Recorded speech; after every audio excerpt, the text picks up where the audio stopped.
Un petit gars.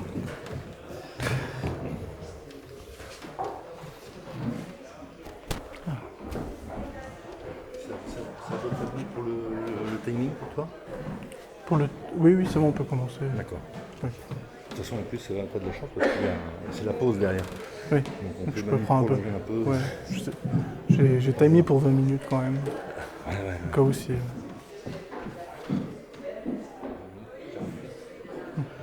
On va commencer à 45.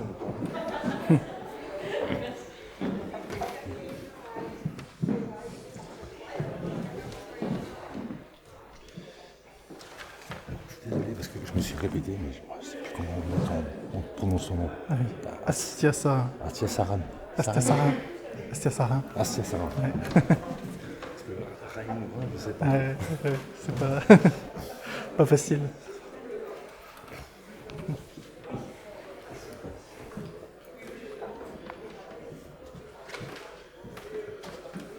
Bon.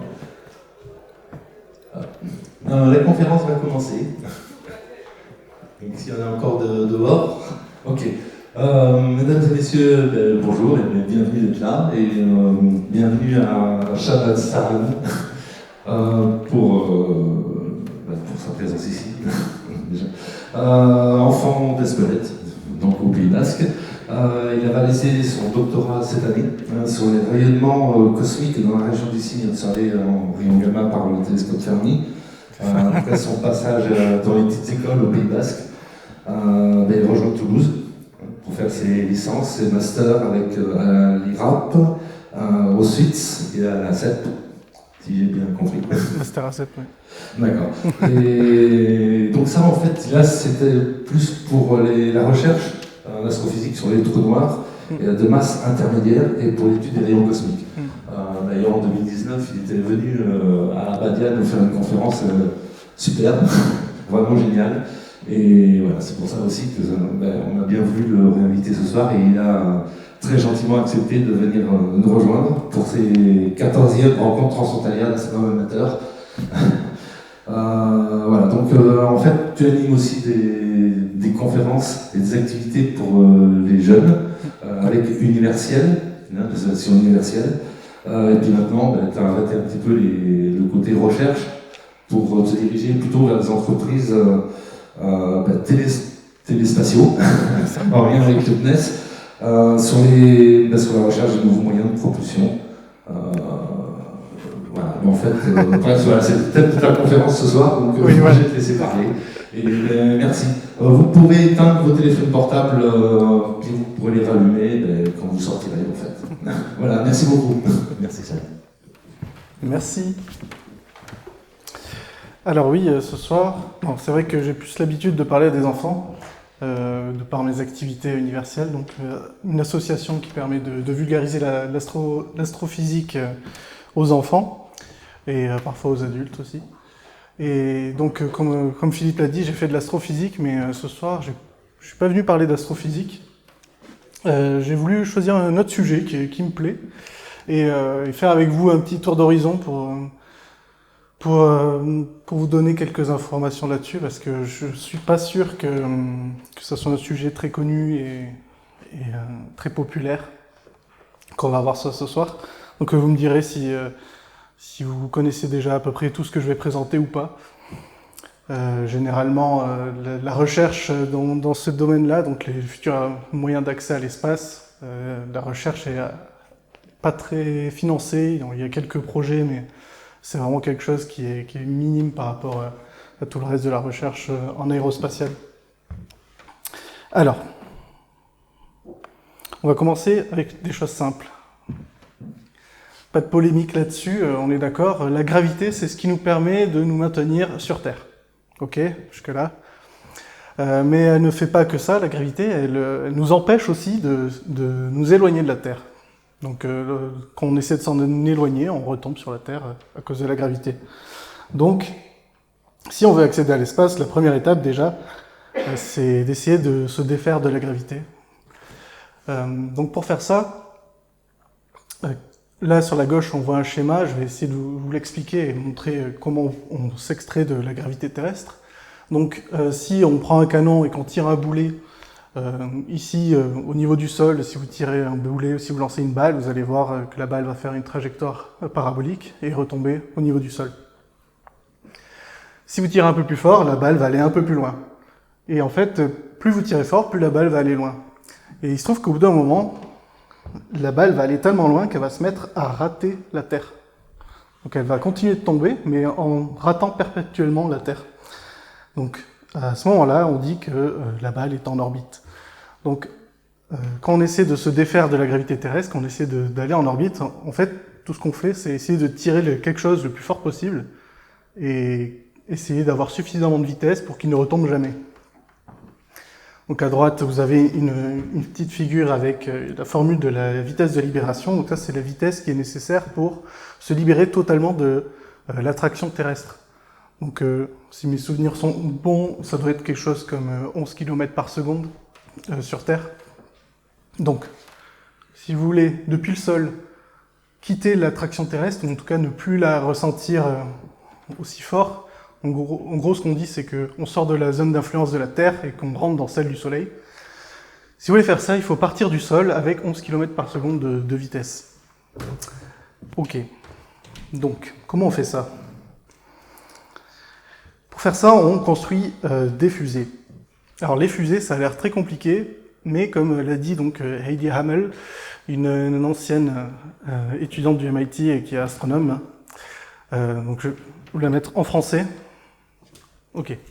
Donc elle a été au MIT, elle fait de la science des fusées, ou qu'on pourrait appeler aussi, on pourrait dire qu'elle étudie les fusées. Et elle dit qu'être une mère, c'est bien plus difficile. Ok. Et moi, je suis plutôt d'accord avec elle, même si je ne suis pas une mère, dans le sens où la science des fusées, ou en tout cas étudier les fusées, théoriquement, c'est vraiment pas quelque chose de compliqué. Et je vais essayer de vous le montrer tout de suite. Une fusée, théoriquement, c'est quoi? Donc, c'est une charge utile. Donc, une charge utile, ça peut être un cockpit avec des astronautes, un satellite, plusieurs satellites, etc. Donc, c'est tout ce qu'on veut vraiment envoyer en orbite, en fait. Un siège, une chaise, en bref, le cockpit, quoi, on va dire, ou ce qui permet d'encapsuler notre charge utile. Et beaucoup d'explosifs. Donc la fusée, c'est un cockpit, et en dessous, 90% de son poids, c'est du carburant. Alors la particularité, c'est que la fusée emmène son carburant avec elle, donc ça augmente le poids de la fusée, donc il faut encore plus de carburant pour la faire décoller.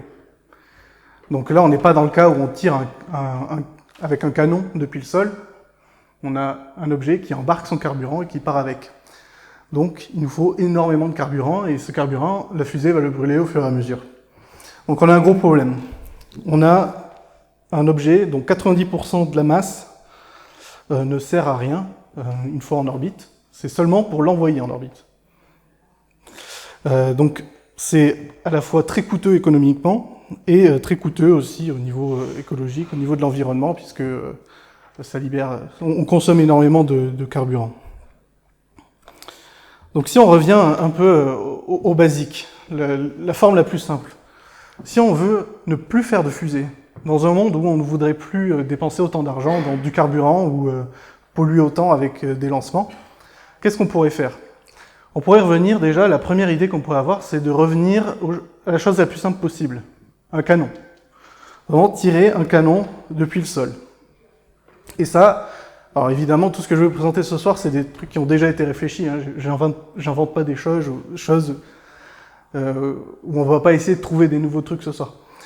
Donc, cette idée de canon, ça a déjà été réfléchi, ça a déjà été testé même. Le projet, ça a été testé par le projet HARP dans les années 60, par les Américains bien sûr. Et donc, ce projet consiste simplement à faire un très gros canon et tirer en l'air avec le plus de vitesse possible. Donc c'est vraiment très simple, très basique, et ça marche plutôt bien, on va dire.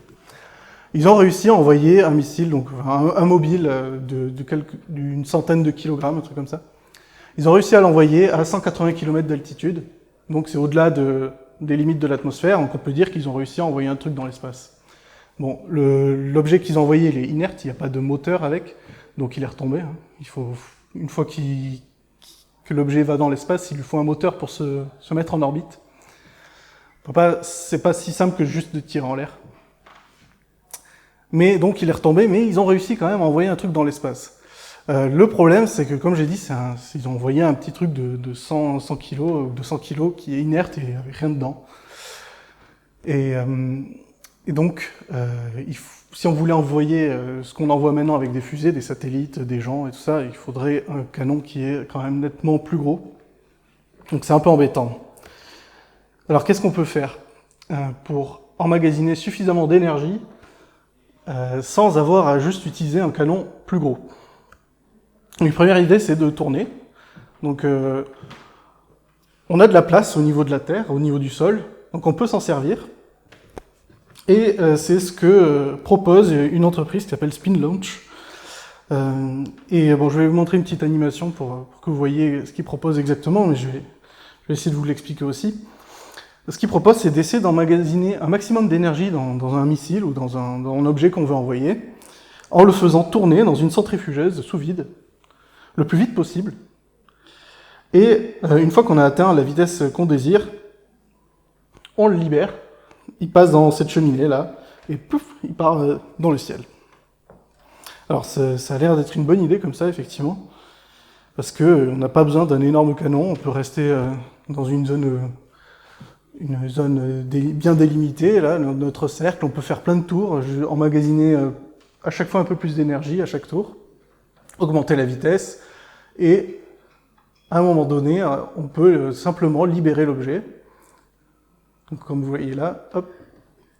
Bon, il passe à travers une membrane parce que je vous ai dit toute la centrifugeuse là, elle est sous vide, donc il y a une membrane qui permet d'empêcher l'air d'entrer. Et donc l'objet après perce la membrane et s'envole. Donc d'après les chiffres de l'entreprise, hein, bon, c'est à prendre avec des pincettes, c'est une start-up qui essaie d'avoir des financements, donc attention. Mais d'après eux, on pourrait envoyer là, ils font une référence au prix au kilogramme. On pourrait envoyer des objets pour 10 fois moins cher et 4 fois moins de carburant. Alors, il faudra quand même du carburant, hein, parce qu'une fois que l'objet est parti, comme je vous l'ai dit, il faut pouvoir l'orbiter. Donc il nous faut encore un peu de carburant pour pouvoir le mettre sur orbite. Les problèmes de ce truc-là, c'est que ça va très très vite. Et à la sortie du tube, là, à la sortie de la cheminée, là, après avoir passé la membrane, l'objet se prend un mur d'air. Alors je ne sais pas si vous avez déjà mis la main à travers la fenêtre d'une voiture sur l'autoroute. Vous voyez que déjà à 100 km/h, votre main elle est bien poussée en arrière, le vent a exerce une force élevée sur votre main. Donc là, il faut imaginer que l'objet part à Mach, je ne sais plus combien, c'est énorme. Et en fait, le mur de vent qui se prend, c'est l'équivalent de entre 10 000 et 100 000 G. Donc, pensez bien qu'on ne va pas mettre un humain là-dedans. C'est un peu violent. Je vais remettre le diapo. Oui.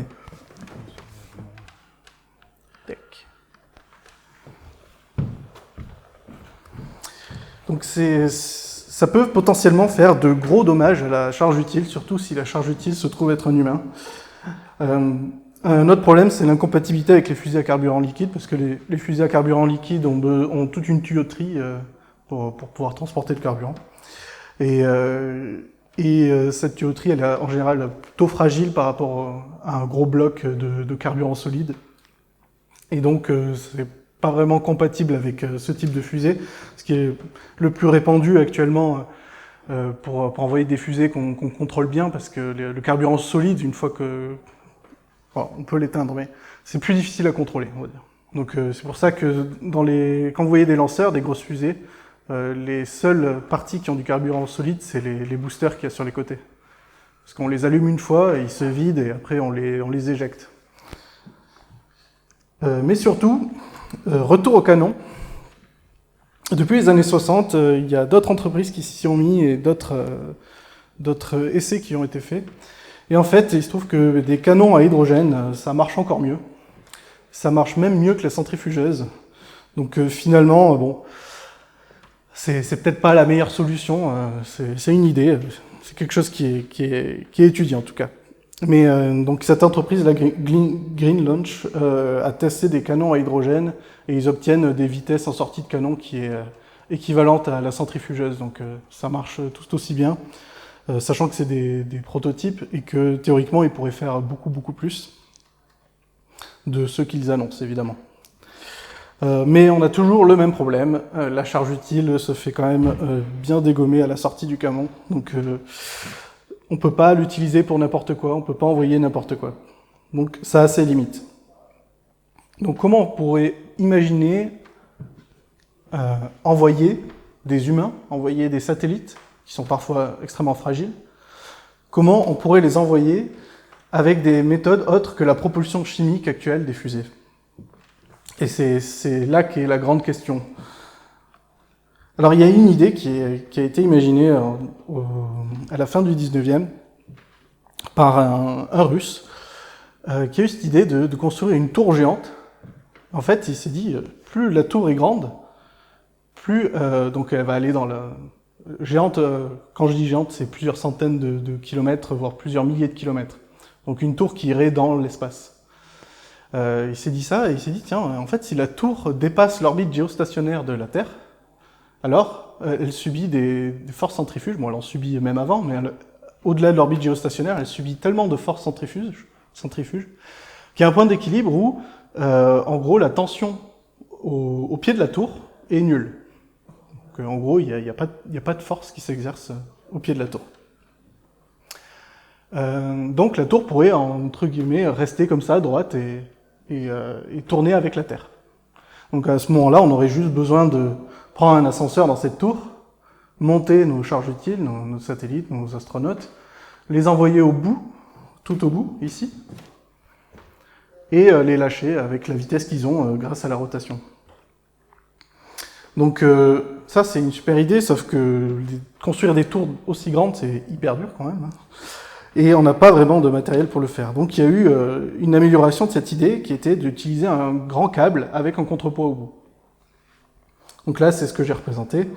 On a un côté du câble qui est fixé au sol de la Terre, et l'autre côté qui est fixé à un contrepoids au-delà de l'orbite géostationnaire, donc qui subit des forces centrifuges qui compensent le poids de tout le câble en dessous.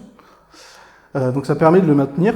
Le câble reste très tendu parce que, à cause de ces forces centrifuges qui emmènent le contrepoids vers l'extérieur, le câble reste tendu, donc l'ensemble bouge avec la Terre. Donc théoriquement, c'est incroyable, hein, c'est magique, on pourrait faire ça. Ça coûterait très cher à la construction, à la mise en place, mais pour envoyer des choses dans l'espace, là, on réduirait les prix au kilogramme dramatiquement. Bon, c'est super, le seul problème c'est que aujourd'hui il n'y a aucun matériau connu qui pourrait servir à faire le câble, qui serait suffisamment résistant pour supporter la longueur de câble là. Donc ici la longueur de câble pour avoir quelque chose qui est à l'équilibre, c'est environ 150 000 km. Donc, en plus de ça, il faut fabriquer un câble hyper long, 150 000 km quand même. Et il faut aussi réussir à l'envoyer dans l'espace avec le contrepoids et tout ça. Donc, c'est extrêmement compliqué. Le plus épineux problème, on va dire, c'est surtout le matériau pour le câble. Donc, ce qui fait qu'à l'heure actuelle, quand même, ce genre de solution, c'est plutôt de la science-fiction. On n'en est pas très près. On en est plus près qu'il y a 30 ans ou 40 ans, parce qu'entre-temps, on a découvert les nanotubes de carbone, donc qui sont des matériaux extrêmement résistants et légers, mais on en est encore loin. Mais, c'est pas tout. Il y a une autre idée qui est encore meilleure, qui s'appelle le Skyhook, ou crochet orbital, en français. Alors, qu'est-ce que c'est le Skyhook? C'est un peu la même idée. On a un câble, on a un contrepoids, et ça tourne autour de la Terre. Donc là, au lieu d'avoir le câble fixé au niveau du sol, on a un câble qui fait une certaine longueur et qui ne touche pas le sol de la Terre. En fait, le skyhook, donc comment je l'ai appelé déjà? Crochet orbital. Bon, c'est un peu moche, on va dire skyhook. Donc le skyhook, il fait une longueur d'environ 100 km. Non, pardon. 900 km. En gros, on va le placer à 1000 km d'altitude. Il fait 900 km de câble. Et donc, on a le bout du câble qui pend à 80-100 km d'altitude par rapport au sol. Donc on est dans une zone où l'atmosphère est quand même très ténue. On est à la limite de l'espace déjà. Donc on a peu de frottement. On pourra corriger la perte d'altitude due au frottement de temps en temps avec des petits boosters. Ce qui fait, ce skyhook, c'est qu'il est en rotation autour de la Terre et il tourne aussi sur lui-même. Donc il est en rotation de par le fait qu'il soit en orbite à 1000 km d'altitude, et il tourne aussi sur lui-même dans le sens inverse de sa rotation autour de la Terre. Pourquoi ? Parce que ce mouvement-là, ça crée une trajectoire qui fait que quand le crochet passe au plus bas, donc au niveau de la Terre, il est à sa vitesse minimale. Ok ? Et quand il est au plus haut, il est à sa vitesse maximale. Donc ce qui fait que si on veut envoyer quelque chose et essayer d'attraper le crochet, c'est plus facile parce qu'il va moins vite. Et en plus, on prend moins de frottement.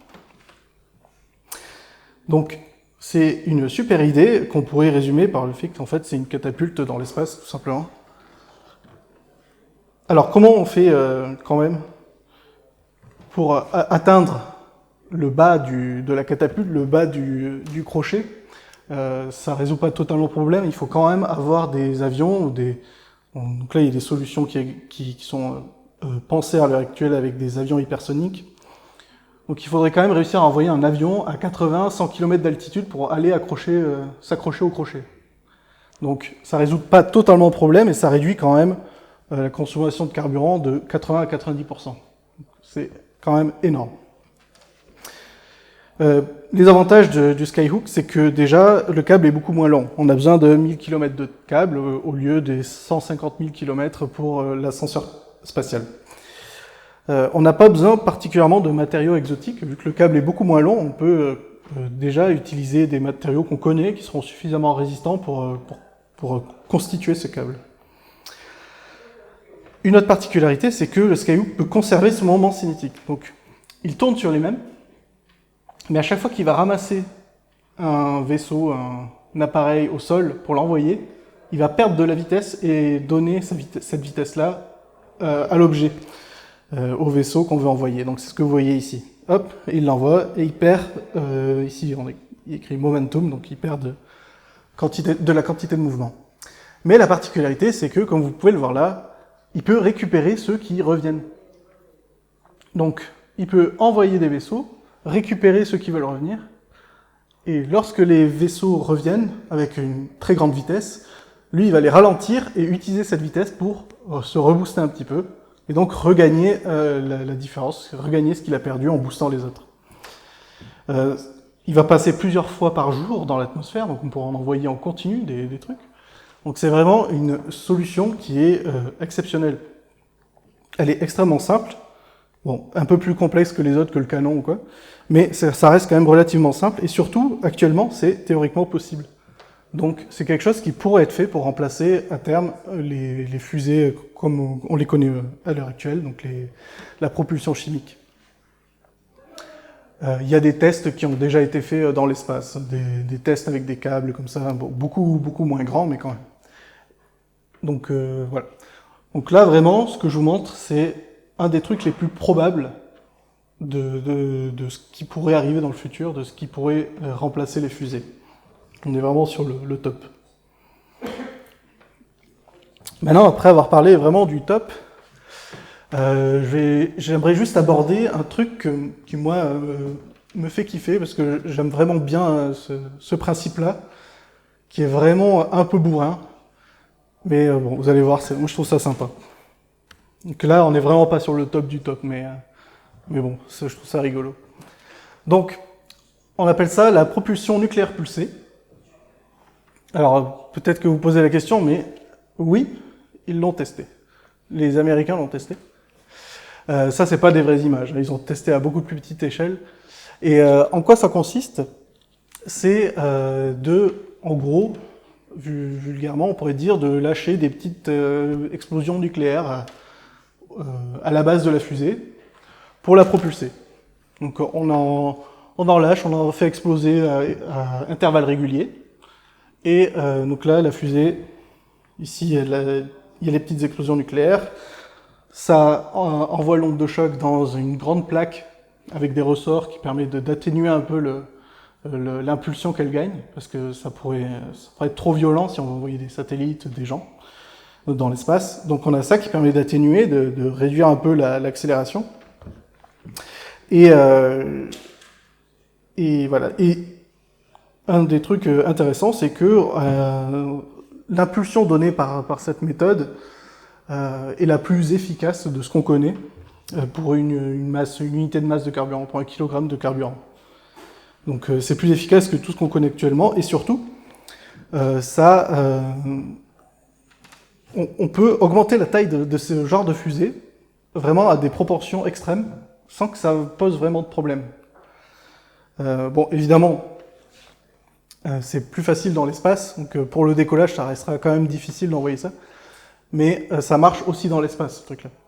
Et ce qui est intéressant, c'est qu'avec des fusées vraiment gigantesques, en fait, on va juste lâcher des bombes plus grosses, ça fera plus de matériel à éjecter, parce qu'elles seront plus grosses, et donc la poussée qu'elle va donner à la fusée va être plus élevée. Donc c'est un peu comme maintenant, hein, si on met plus de carburant, la fusée est plus grosse, mais avec des meilleurs moteurs, évidemment, elle peut décoller quand même. Donc ça, c'est vraiment super, une très bonne idée, bravo. Le seul petit problème, c'est que dans les années, je sais plus, 70 ou 60, quelque chose comme ça, il y a eu un traité qui interdit les essais nucléaires. Donc, patatrac, c'est foutu. Donc, ça, c'est pas allé plus loin, ça a été abandonné. Donc ça, ce projet, il s'appelle Orion. C'était vraiment un gros projet pour faire des fusées qui pouvaient faire du voyage interplanétaire, donc même interstellaire. C'était pour envoyer des trucs vraiment dans d'autres systèmes solaires. C'était vraiment quelque chose de très gros, très important. Mais finalement, bon, ils ont laissé tomber vu que c'était quand même un peu dangereux. Donc ça, finito. Mais il y a un Japonais qui a eu une idée, une très bonne idée. Il s'est dit, tiens, on peut remplacer les bombes nucléaires par des lasers. Alors, on va voir comment, hein, parce que comme ça paraît pas évident. Mais le seul petit problème, c'est que on peut pas envoyer des trucs très lourds. Donc c'est vraiment quelque chose de très expérimental. Ce qu'il a réussi, ils ont réussi à le faire. Ce qu'ils ont réussi à propulser, c'est ce qu'ils appellent un Lightcraft. Donc c'est un mobile léger en aluminium. Donc c'est vraiment très très léger. Hein, c'est un tout petit truc. Qu'ils ont propulsé avec un laser qui était au niveau du sol, qui est un laser très puissant. Et la particularité de ce Lightcraft, c'est sa forme à la base. En fait, cette forme-là, quand on tire un laser en dessous, elle permet de concentrer tous les rayons du laser en un seul point, derrière. Et ce point va chauffer, va ioniser l'air localement. Ça va créer un plasma qui va s'étendre brusquement. Donc en fait, ça va créer une petite onde de choc. Donc c'est un peu la même idée que la propulsion nucléaire pulsée. Sauf que là, donc c'est avec de la lumière. Donc, le seul problème, évidemment, c'est, comme je l'ai dit, c'est on peut envoyer que des tout petits trucs. Parce qu'il faut des lasers super puissants, sinon, très très gros. Et donc, ce que vous voyez là sur la gauche, c'est un test qui a été vraiment réalisé avec un mobile qui a été envoyé grâce à un laser. Donc, moi, je trouve ça assez incroyable quand même. Ce truc-là est propulsé par de la lumière. Et donc c'est les flashs que vous voyez, c'est donc l'air qui est ionisé et le plasma qui s'étend. Donc voilà. Moi je trouve ça super cool. Le seul problème, comme j'ai dit, c'est qu'on peut propulser que des petits objets. Donc c'est vraiment pas très utile, pas très pratique, mais c'est rigolo. Donc, après ce bref tour d'horizon, j'ai pas parlé de toutes les méthodes qui existaient, attention, il y en a d'autres. Mais on va dire que ça, c'est soit les plus prometteuses, en tout cas, ça fait partie de grandes catégories. On a les canons, donc la propulsion chimique comme on connaît actuellement. On a les canons, donc vraiment revenir à l'idée simple de on propulse un truc fort et vite depuis le sol et ça part dans l'espace. Il y a l'ascenseur spatial, donc qui était une super idée mais qui est assez réaliste. La catapulte orbitale, le crochet, qui est vraiment actuellement ce qui est le plus réaliste. Et un truc qui était quand même vraiment pas mal, mais qui bon, a été abandonné, la propulsion nucléaire pulsée. Donc il y a d'autres trucs. Il y a des trucs que je pense beaucoup pourraient imaginer, et des trucs qui sont insoupçonnés parce qu'il n'y a vraiment pas énormément de recherche là-dessus. Donc toutes ces choses-là pourraient émerger du cerveau de n'importe qui aurait juste une bonne idée. Et c'est pour ça que je vous invite, si jamais vous avez des idées de propulsion qui pourraient remplacer la propulsion chimique de nos jours, n'hésitez pas à les partager. Voilà, peut-être que ça fera un peu booster le domaine. C'est tout, merci.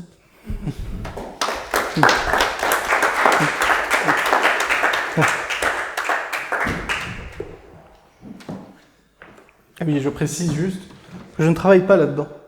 Donc vous pouvez partager vos idées avec moi, mais ça ne fera rien de spécial, juste on pourra en parler. C'est là comme des questions. C'est moi qui dois. J'ai pas de question. Ok. Je vais passer le micro si vous m'avez.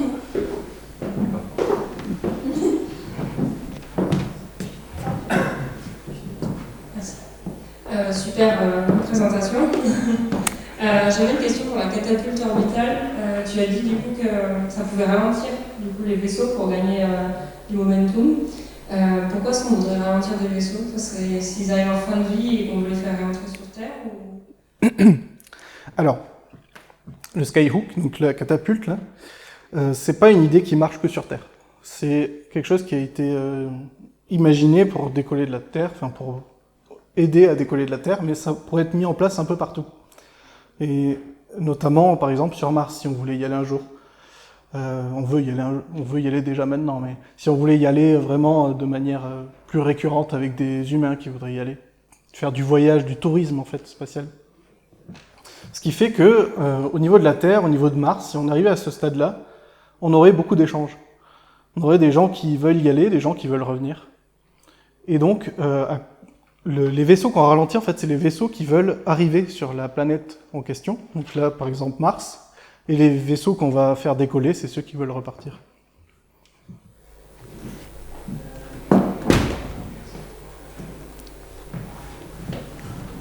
D'autres questions? Oui. En fait, quand on fait ça, on cherche quoi? C'est par rapport à continuer un petit peu l'exploration spatiale telle qu'on fait aujourd'hui, ou alors, un peu comme tu viens de le dire, c'est le tourisme spatial, c'est les constellations et autres flottilles de satellites qu'on va lancer qui nous en guident.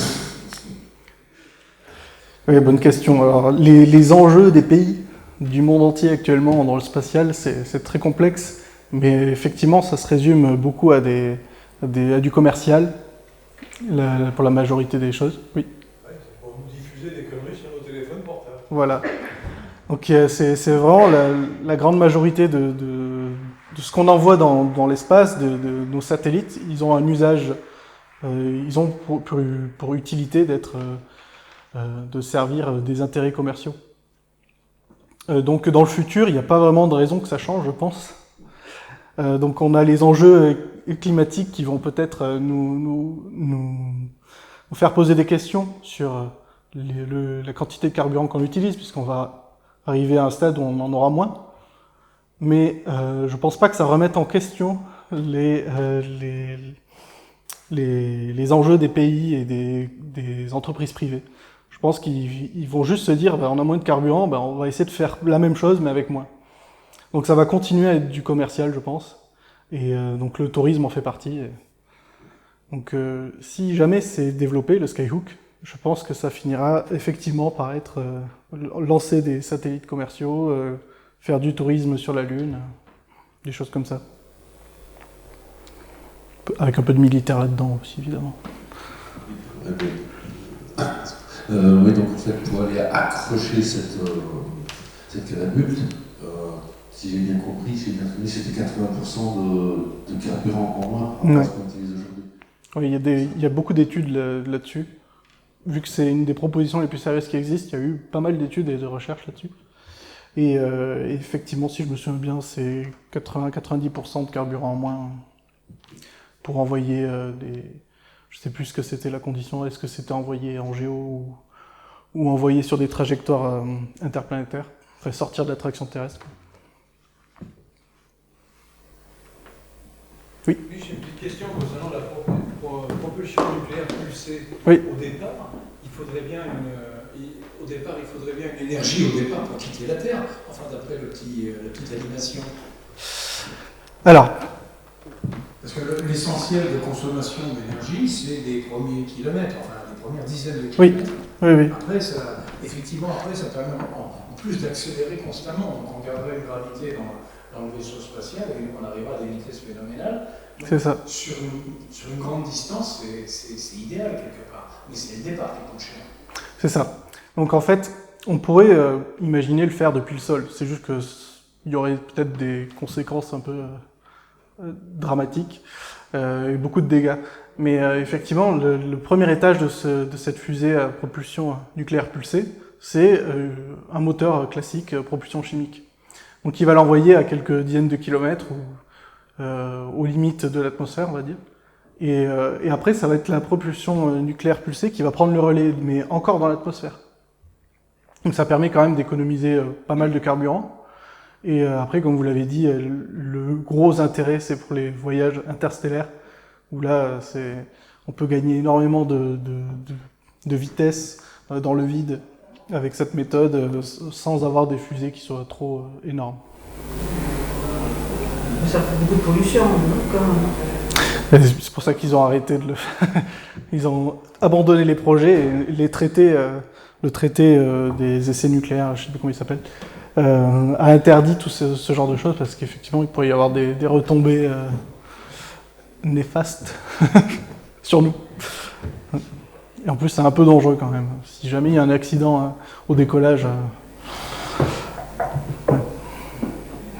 Peut-être besoin d'un micro pour parler, je pense, pour lui. Peut-être que je peux vous passer un micro, il y en a un deuxième. T'as des questions C'est l'heure des questions ou pas? Parce que j'ai une question moi aussi. Oui. C'était au niveau des... comment dire, des micro. Ouais, je peux peut-être le micro aussi. C'était... Alors moi, c'était au niveau des skyhooks. J'avais pas trop... Enfin, est-ce qu'il y a déjà eu des études qui ont été faites sur la façon d'accrocher? Parce qu'en effet, il y a l'énergie de centrifuge qui va venir récupérer le payload. Mais est-ce qu'il y a déjà une façon de récupérer? Parce qu'au final, si on regarde bien, on va avoir le payload qui va arriver, mais à une certaine vitesse. Je sais pas comment dire, mais en fait, ils vont pas arriver ensemble à la même vitesse, le crochet et le payload. Et est-ce qu'il y a un moyen d'amortir peut-être cette arrivée du payload sur le crochet? C'est ça ma question. Alors, sur le Skyhook, il y a une étude très intéressante qui a été faite par Boeing aux États-Unis. Et justement, pour essayer d'accrocher le crochet, ils ont imaginé un avion hypersonique qui pourrait atteindre ces altitudes de 80-100 km d'altitude. Et comme la fenêtre à cette altitude-là, pour accrocher le crochet, elle est d'une dizaine de secondes, quelque chose comme ça, quelques dizaines de secondes, donc c'est une fenêtre très courte, il ne faut pas se rater. Ils ont aussi imaginé qu'on pourrait étendre un câble, une sorte de crochet au crochet, qui restera un peu en arrière, un peu plus lent, pour aider l'avion hypersonique à rejoindre le crochet. Voilà. J'ai pas été étudié plus profondément de toutes les manières de s'accrocher, mais c'est une idée. D'accord. Donc amortir en fait avec notre... Ouais, c'est ça. Gagner un peu de distance, un peu de temps. Sachant que le crochet, quand il passe dans l'atmosphère, il est à sa vitesse la plus basse. Donc c'est quand même faisable. Ok.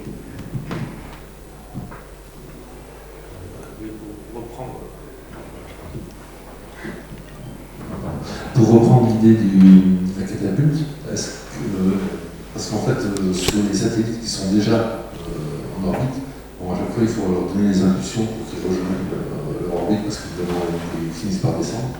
Est-ce que ça pourrait pas effectivement être une petite catapulte qui se balade et puis qui remet les satellites sur leur orbite initiale, et à ce moment-là, ça diminue la quantité de carburant dont on a besoin sur ces satellites-là.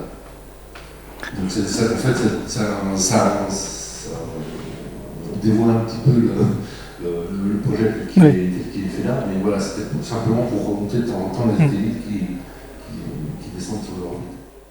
Alors, on pourrait imaginer des toutes petites catapultes pour faire ça.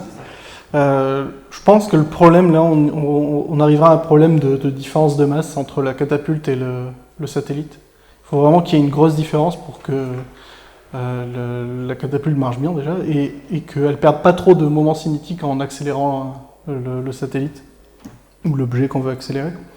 Est-ce que ça pourrait peut-être marcher quand même, hein. Je pense que après pour tout ce qui est au-delà des orbites Léo, au-delà de 400 ou 600 km d'altitude, je pense que la désorbitation elle est clairement négligeable. Par contre, on peut attendre que les satellites en question perdent de l'altitude suffisamment pour être réaccélérés par le gros Skyhook. C'est peut-être un peu risqué parce que atteindre les 80-100 km d'altitude, j'imagine que le satellite commence à chauffer. Mais donc j'ai pas étudié la question, mais on peut imaginer que ça serait possible. Oui. D'ailleurs, un truc que j'ai pas mentionné, mais on peut se servir d'astéroïdes ou de lunes comme contrepoids dans le Skyhook. On n'est pas obligé de construire nous-mêmes le truc. Par exemple, sur Mars, on a 2 lunes, dont l'une d'elles qui s'appelle Phobos, qui est très proche de Mars. On pourrait accrocher le câble à Phobos et se servir de Phobos comme contrepoids. Donc on aurait toujours le Skyhook qui marche comme là, mais ça serait propulsé par la Lune elle-même, la Lune de Mars. Donc voilà, j'avais oublié de le préciser, mais c'est super cool parce que vu la différence de poids entre la Lune et les objets qu'on voudrait propulser, on la rentirait pas avant des millions d'années, quoi. Oui. Justement, sur ça, c'est parce que la vitesse de rotation de Phobos est suffisamment grande pour pouvoir faire cet effet de crochet. Phobos, j'imagine qu'elle tourne sur elle-même, oui. Mais c'est surtout parce qu'elle est proche et que du coup ça a un intérêt. Après, si jamais elle tournait pas, Phobos, ça serait un problème. Mais si par exemple on imagine que c'est un astéroïde et qui tourne pas, on pourrait quand même s'en servir. D'une autre manière, c'est en construisant un rail tout autour de l'astéroïde. Et donc le crochet pourrait tourner autour, le câble pourrait s'accrocher et tourner autour, si le truc ne tourne pas. Je sais pas si ça marche exactement. Ouais, bon. Ouais, on pourrait le faire. Mais et pour Phobos, je sais pas, je pense qu'elle tourne sur elle-même et que ça, du coup ça marche. Mais ce qui est intéressant, c'est surtout qu'elle soit proche du sol de Mars.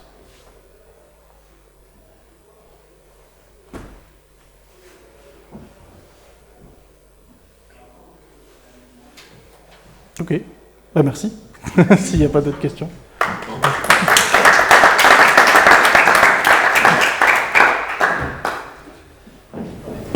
si vous avez des propositions pour relancer des satellites dans l'espace, n'hésitez pas.